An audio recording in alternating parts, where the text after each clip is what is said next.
Hello everyone, welcome back to Scrap Metal and Roll, the Limited Adhesion podcast. This is episode 8, talking about all of the action from TCR and USF2000 at the Red Bull Ring.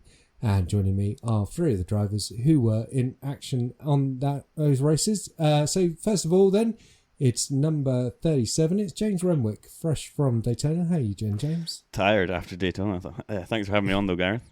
You're very welcome. Yep, and next up then, he's Pawel Kusmierek. How are you doing, Pawel?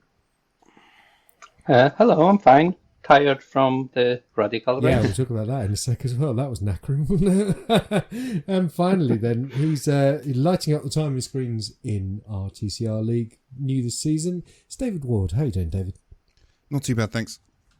Good stuff. Right, well, welcome all of you to the podcast. And James, let's talk to you first then. So your first Daytona, how was it? I'll be honest, it was very up and down. It was intense. I think a few firsts for me. First 24-hour race, first race at Daytona, and first racing at night time. So yeah, it was exciting, but yeah, really good fun. We had a good time. Brilliant stuff. Where did you finish?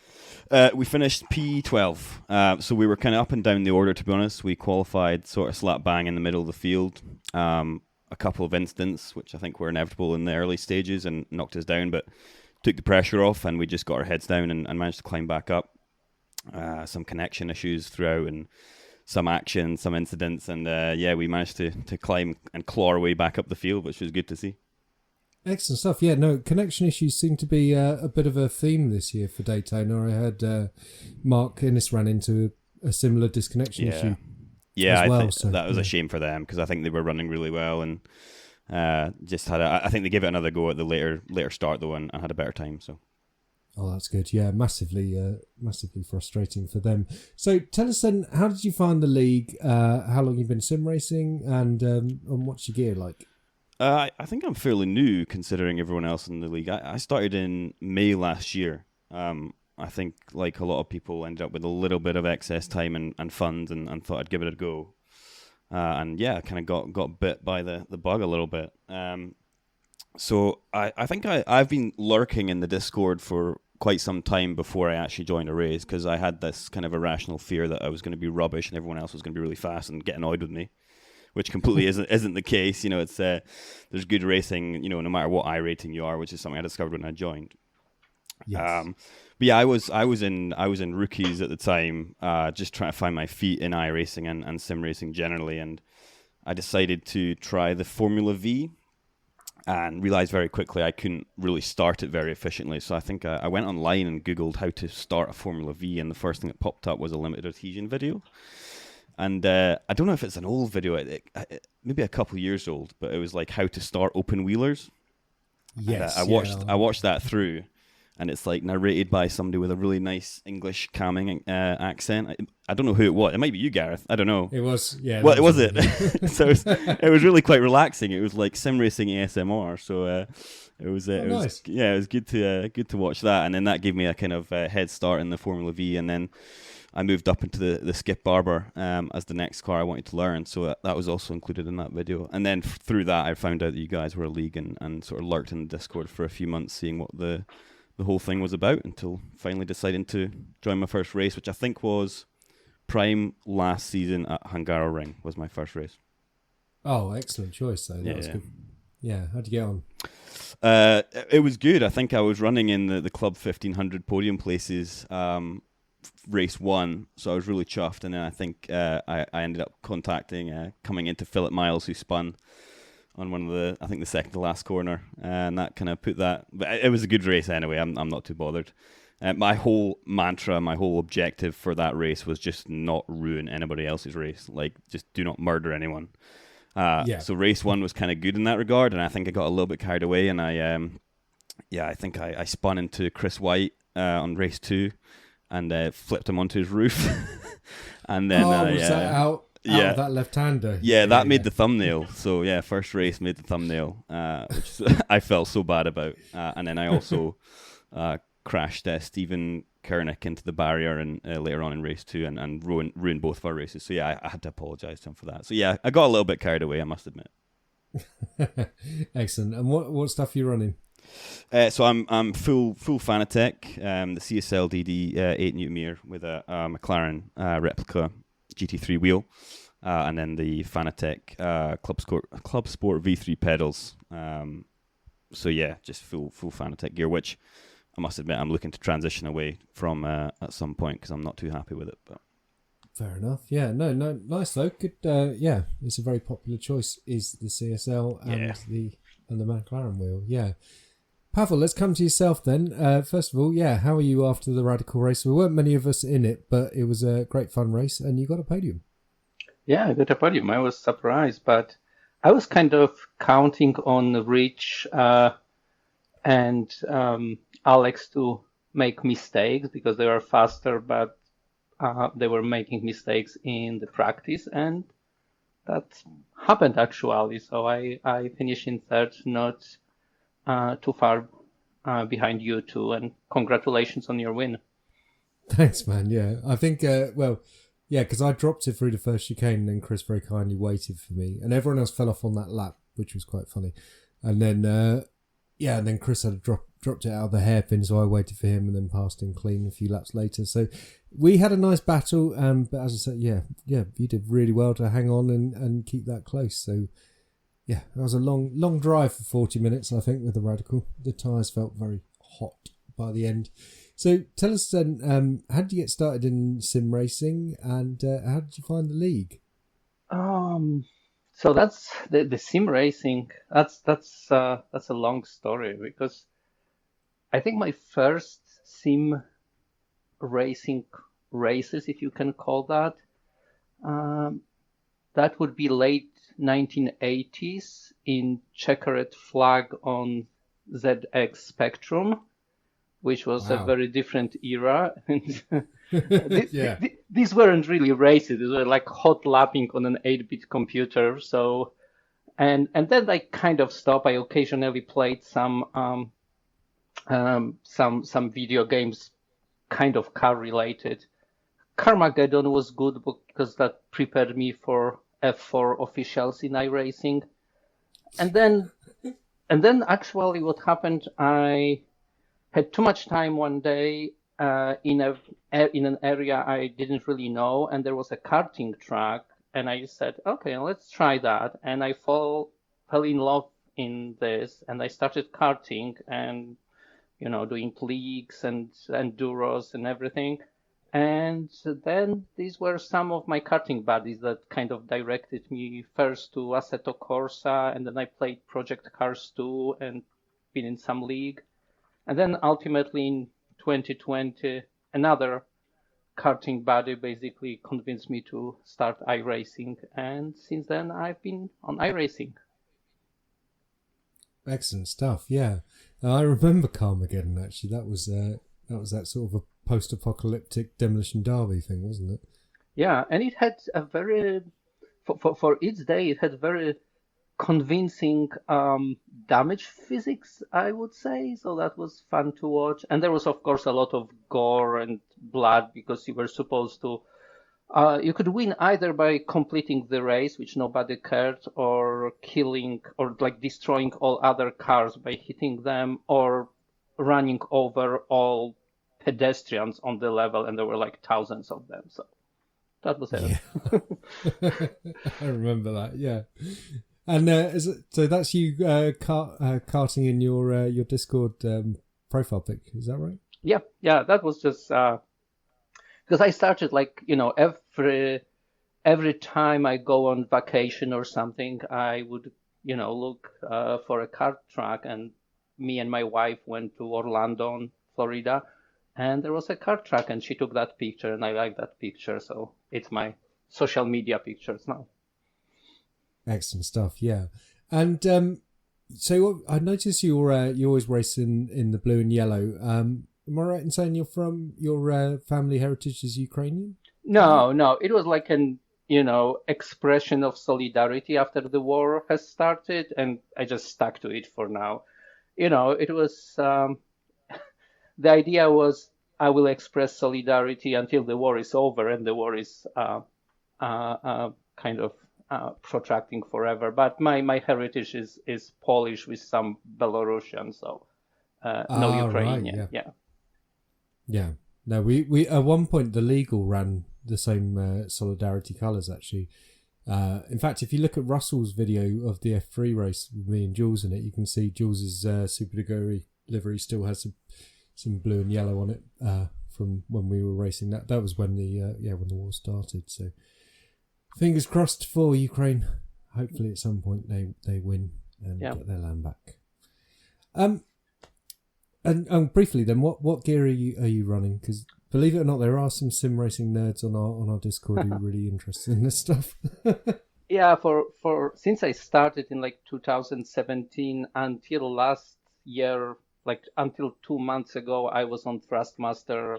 What was that? TX, which is like T300. At some point, I upgraded to TLCM pedals, and only that last year, I got myself a Moza R12 with the KS is my main wheel, but I also have ES and handbrake for occasional dirt road or rallycross, which I sometimes do on iRacing.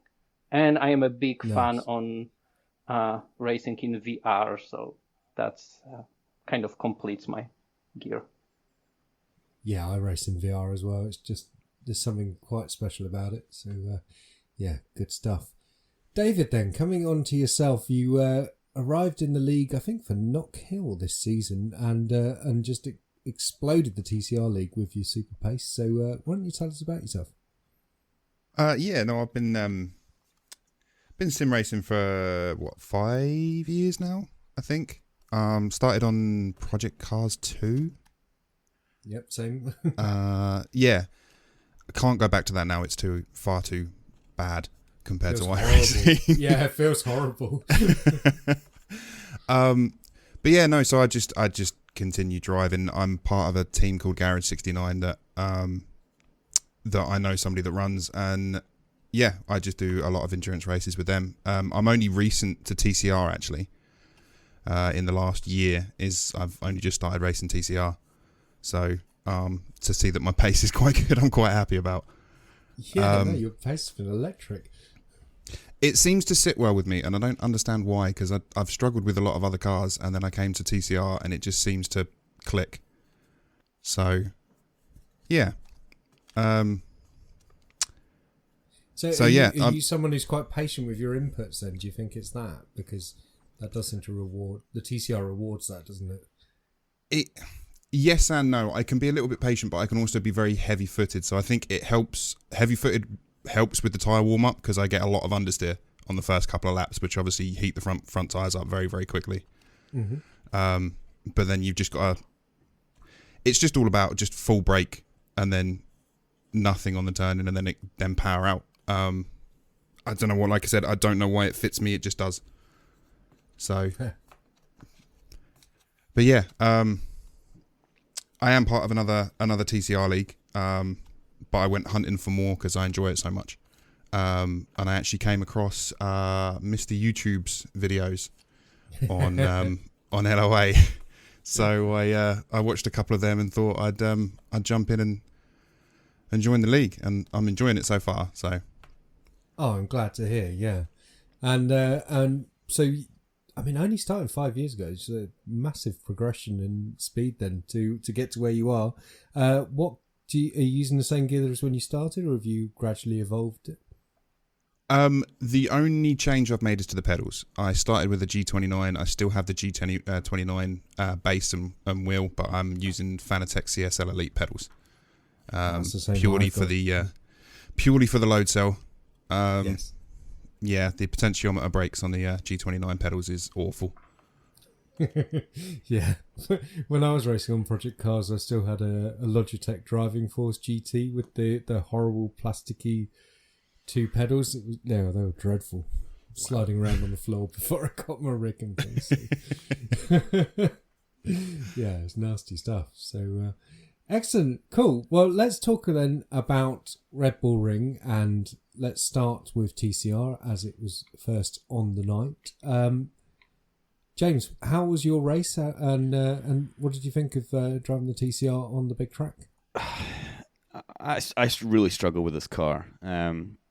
I picked up the Elantra for this league, first time dabbling in TCR, and I haven't clicked with it at all. I'm like kind of the opposite of David, where it's gone the opposite way. I feel like I just can't extract any pace from it. But I have to say that the Damon's advice on I think an episode, was it a couple of weeks ago, Gareth, about using the pedals more to steer and also loading up your force feedback and your wheel to get more input from the car, I think has really helped a lot. But it did not, I just need to spend more time practicing. It didn't come out at a Red Bull Ring, unfortunately. Yeah, it's just so hard to get any pace from this car. I don't know what it is. It's just so different to every other car that I drive. It just seems to plow through everything. And I think Red Bull Ring, there's so many corners where you have to carry as much speed as possible because you're then onto long straights. And, if you can't get that right, if you can't get the balance right between an off track or just going slow through a corner, you're just losing so much pace. Yeah, I thought it was going to be a lot worse than it was, actually, because like you say, there's some of the corners are relatively high speed, and I just thought it was going to be understeer city, but I didn't find it that bad, to be honest. I have to say, and this is really embarrassing, but race 1 is the first time I've ever stalled a car off the line. Like, I don't know what happened. I bungled the clutch, the revs weren't enough, and it lurched off the line and it died, and somebody clipped my rear bumper and gave me a 4X. So not their fault. Apologies to whoever that was. I don't think I've stalled my car in real life in like 5 years. So yeah, that's real embarrassing. And then race 2, I was so lost all my confidence for doing the start that it was just a rubbish start as well. So I lost several places. But yeah, I mean, you can turn the anti-stall on. that feels a bit of a salt in the wound, but I do know how to start this car. I got a really good start at Knockhill, Snetterting down. It just for some reason muscle memory just didn't kick in, and it just put me on the back foot the whole race, and I was just trying to catch up. And then also seeing John Cook with no front end taking 2/10 out of me every corner was just the cherry on top. So I just let him go and have a good time, but. I just cannot get any performance out of this car. So I need some coaching. David, I need some coaching. Well, perhaps you could help. Yeah, David. Happy to help, mate. Happy to help. Yeah. Well, talk to us about your race, David. I followed you in the second race for a while, trying to keep up with you, but you were easing away. But you were lighting the tyres up and very sideways.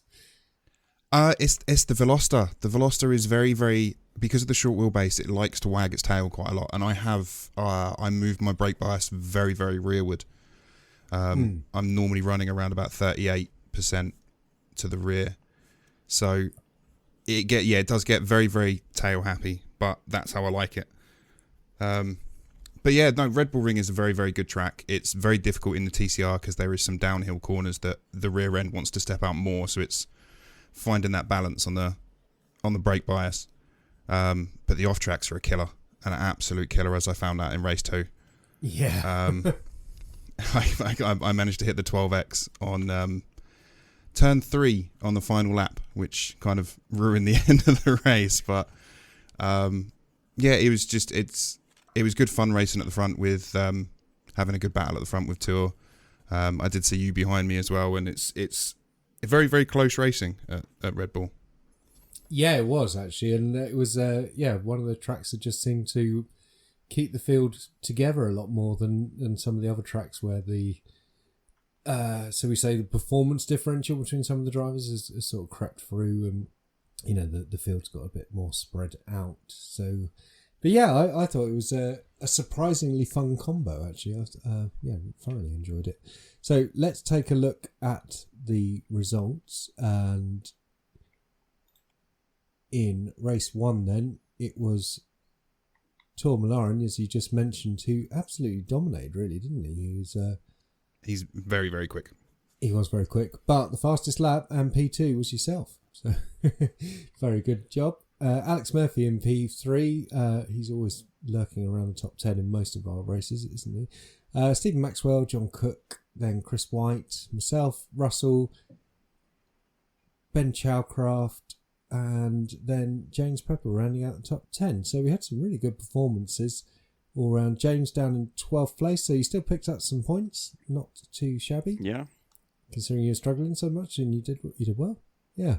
And then taking a look at the feature race then, it was Russell Bright picking up the win, Chris White in second. Myself with a very fortunate P3 after David's pitting for the crossing the 12 axis, as we just mentioned, and also Ben Chowcraft, who I bumped into the double left-hander. He was just he was much more slower than I was anticipating, but I mean it's still on me really, isn't it, for touching him? But he got a 4x, I think we both did, and then he got a drive through, so unfortunate there. Tor is in fourth. I think he came off, didn't he, or something, and he was he nearly beat me at the line, so I was quite lucky. Alex Murphy fifth, Stephen Maxwell, Philip Miles, Gavin Kelly, John Cook and Chris Forrester rounding out the top 10. James, you went up 1 to 11th, so well done. And David, you picked up 2 points still, so not an entirely pointless race for you in that second race. Let's take a look at the championship then, and it's Tories on top ahead of Alex, Russell, Stephen, Damon Mitchell, Don Parker. David, you're currently up in 7th place then, so you have gone up a few places. How are you feeling about the championship? Bearing in mind you came in late. I'm feeling quietly confident. I think Knock Hill was my best one. And then in both Donington and Red Bull Ring, my second races weren't that great. So, but everybody else has 2 drop races, don't they? Yes. Whereas I missed the first 2 rounds, so all of these points are my points. So it would be interesting at the end. It would be interesting to see. Yeah, you had an unfortunate pinball incident with Dom at Donington, didn't you? Where his car just sort of speared across the road, pinballed you. We wanted to ask you actually, because I didn't see how you managed to get the meatball. That was purely from the contact.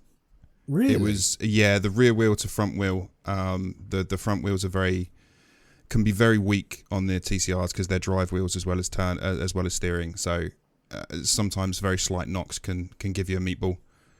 Wow. It was just unfortunate. It wasn't malicious or anything from Dom. It was a complete. He was on the grass on the left hand side. He was turning right to get back on. It gripped up more than he expected, and he shot across the track. There was nothing in that situation like it would have happened to me as well. So no hard feelings.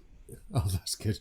Yeah, no, it was a very unfortunate incident. Really. I like that he was commentating the race replay on YouTube, and he's just like, no comment. let's not talk about it. Let's move on. I think he was feeling a bit stewy about it because he did hope to.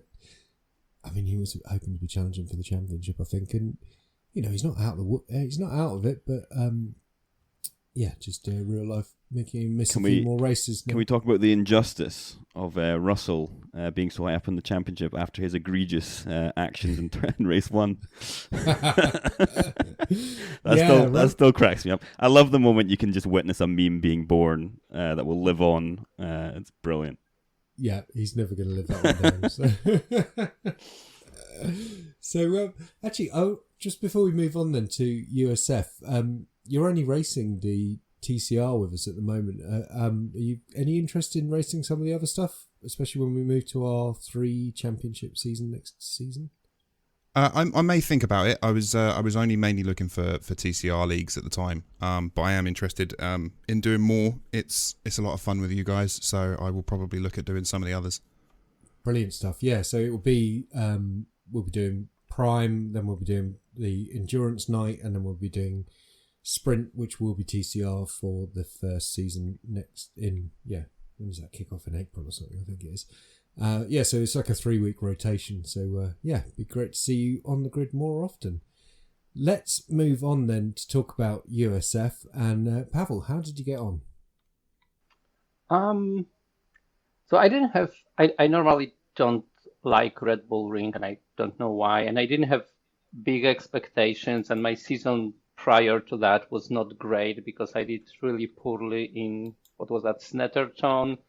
Then the USA Oval, I again did poorly. Then I had to skip Road America, so I was hoping, okay, let's get at least something from Red Bull Ring, and I got something. I liked it. In the first race, I made a few passes early, and then I think it was you, Gareth, fighting with Gavin Kelly, and you were in front of me, and because you were battling, that slowed you down, and I was getting grabbed, so I was occasionally getting close to you. I wasn't able to engage, but I was following you, and then I think I guess Gavin had a slowdown because he let me through just on the last lap before start finish line, which gave me P5, which is great for me.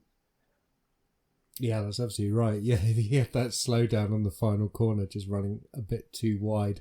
But it was great fun battling with Gavin for so many laps, and to see you sort of looming around with us made it very exciting indeed, because you just thought, well, God, if we make contact, then we might take you out, or you might get through, or we might just slide wide and you go through, and Yeah. So it was more than just two of us battling. So it was a phenomenal first race, and I really enjoyed that fight. I actually had a small contact with Gareth when you guys were fighting in turn one, and I didn't brake hard enough, but I don't think anyone got damage, even though there was a 4X. Actually, this was a very weird 4X, and I had another even like lighter contact in the second race and got 4X for that. So I felt like something was wrong with the criteria for 4X, and I even sent it to iRacing. So if they agree, they may fix that. Oh, that'd be good. Yeah, because it was a very gentle contact actually, and as you say, there was no damage to my car or presumably to yours either.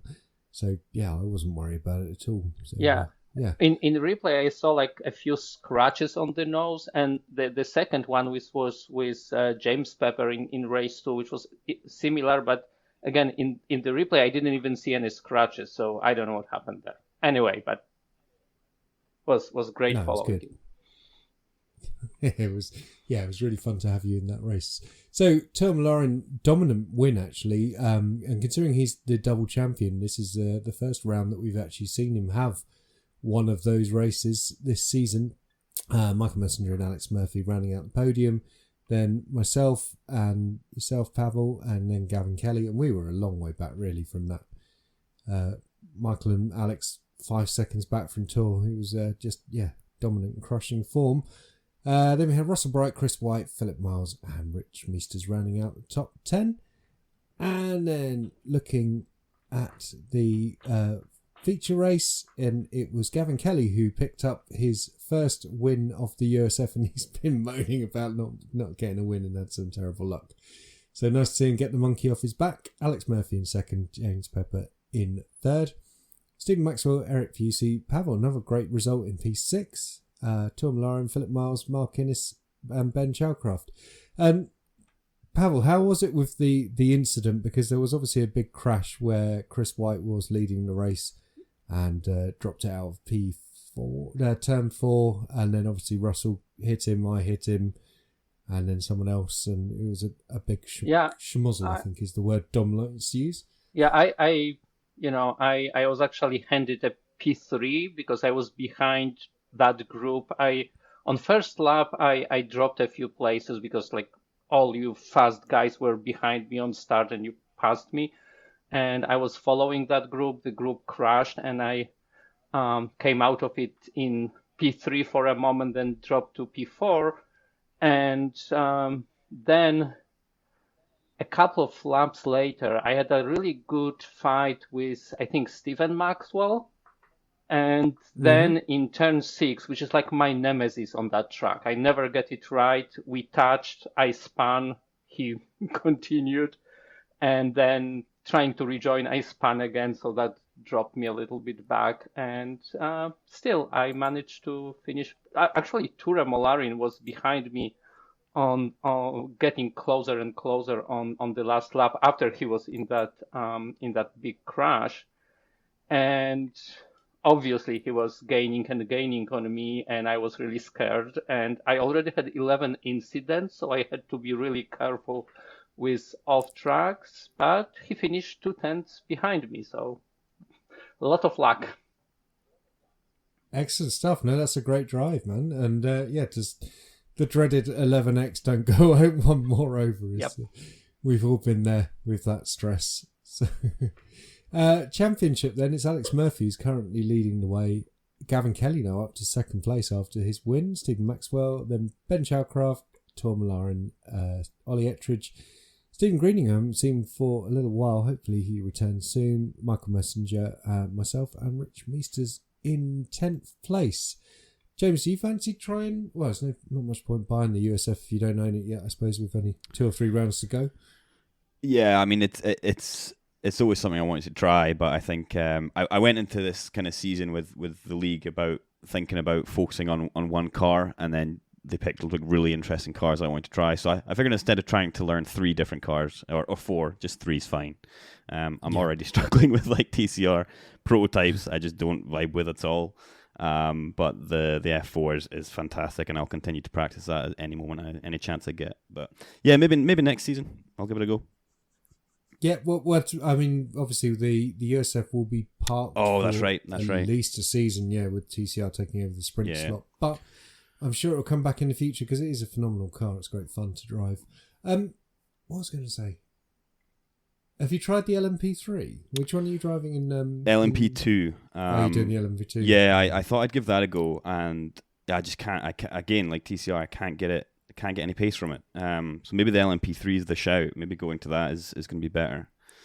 You might find it more GT3 like. Yeah, I think it was at Spa. Like I cooked the tires constantly, lost seconds per lap to the guys out front. I mean, I may as well have been in the LMP3 field, to be honest. I think the front runners in that car were probably catching me, to be honest. But yeah, no, it's maybe a good shout to try and do that. I'm guessing that's going to be part of the endurance league next season. Yeah, I mean, ideally, I'd love to have all 3. Sort of the hyper. What was it called? The LMDHs. Oh yeah, right enough. Yeah. Yes. So some of those, then the LMP2s and the LMP3s, all in one big field. That'd but be great, it's subject to getting as many drivers as possible. So maybe David and Pawel want to have a crack with that as well. So we shall see. So let's take a look then. Obviously, next racing is going to be Sebring. Quick round the table. What's everyone's opinion of Sebring? Looking forward to it. Prime and prototypes. That's going to be actually. So David, you won't be doing it. No, I won't be. No. I think that track's probably a highlight for me in the whole season. A fantastic track. Cool. So I'll be really really keen for that. Can't wait. Yeah.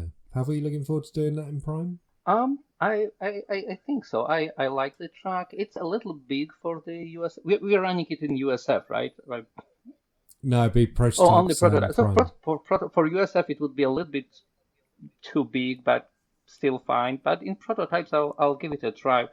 I'm not a big expert in any car, but in prototypes even less than in the USF. But I think it will be fun, and I'll definitely give it a try unless life,